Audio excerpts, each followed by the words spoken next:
कक्षा 12 पाठ 1। हमारा पहला चैप्टर है विद्युत आवेश व विद्युत क्षेत्र। स्थिर विद्युतिकी भौतिक विज्ञान की वह शाखा जिसके अंतर्गत स्थिर आवेश व उसकी अन्योन्य क्रियाओं का अध्ययन किया जाता है, स्थिर विद्युतिकी कहलाती है।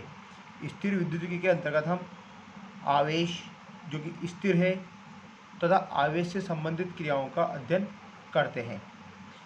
स्थिर विद्युतिकी वास्तव में विद्युत चुंबकत्व की एक उपशाखा है। स्थिर अवस्था में आवेश घर्षण के द्वारा प्राप्त किया जाता है, अतः स्थिर विद्युतिकी का एक अन्य नाम घर्षण स्थिर विद्युतिकी भी है। आवेश का अभिप्राय विद्युत से होता है। गति के आधार पर आवेश दो प्रकार के हो सकते हैं। पहला है स्थिर आवेश। स्थिर आवेश केवल विद्युत क्षेत्र E सदिश उत्पन्न करता है। दूसरा है गतिशील आवेश। यदि कोई आवेश स्थिर वेग से गति करता है तो वह केवल विद्युत क्षेत्र E सदिश व चुंबकीय क्षेत्र B सदिश उत्पन्न करता है। किंतु यदि आवेश त्वरित या मंदित गति कर रहा है, अर्थात उसमें यदि त्वरण है, तो वह विद्युत क्षेत्र E सदिश, चुंबकीय क्षेत्र B सदिश व विद्युत चुंबकीय तरंग उत्पन्न करता है। स्थिर आवेश से उत्पन्न विद्युत को स्थिर विद्युत कहते हैं व गतिशील आवेश से उत्पन्न विद्युत को धारा विद्युत कहा जाता है। स्थिर विद्युतिकी का ऐतिहासिक विकास थेल्स यूनान के वैज्ञानिक थे। इन्होंने अंबर व ऊन को रगड़ा व देखा कि अंबर में हल्की वस्तुओं को आकर्षित करने का गुण उत्पन्न हो गया है।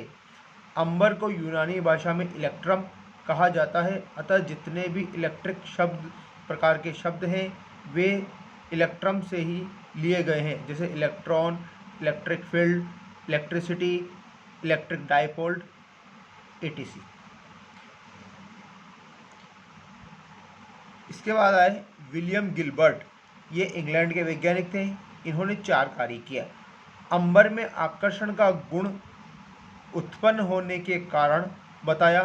वह कहा कि रगड़ के फलस्वरूप अंबर व ऊन आवेशित तथा विद्युतमय हो गए हैं। स्थिर विद्युतिकी से संबंधित प्रयोग के लिए एक पुस्तक डी मैग्नेटो लिखी। इलेक्ट्रिका नाम की एक श्रेणी बनाई जिसमें उन सभी वस्तुओं को रखा गया जो कि घर्षण करने पर आवेशित हो जाते हैं, जैसे कांच व रेशम का कपड़ा, एबोनाइट व फर, कंगा व बाल आदि। इन्होंने आवेश को नाम दिया व अंबर पर उत्पन्न आवेश को रेजिनस व ऊन पर उत्पन्न आवेश को विट्रियस कहा।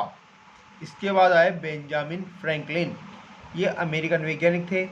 इन्होंने आवेश का नाम परिवर्तित किया व अंबर पर उत्पन्न आवेश को नेगेटिव चार्ज व ऊन पर उत्पन्न आवेश को पॉजिटिव चार्ज कहा।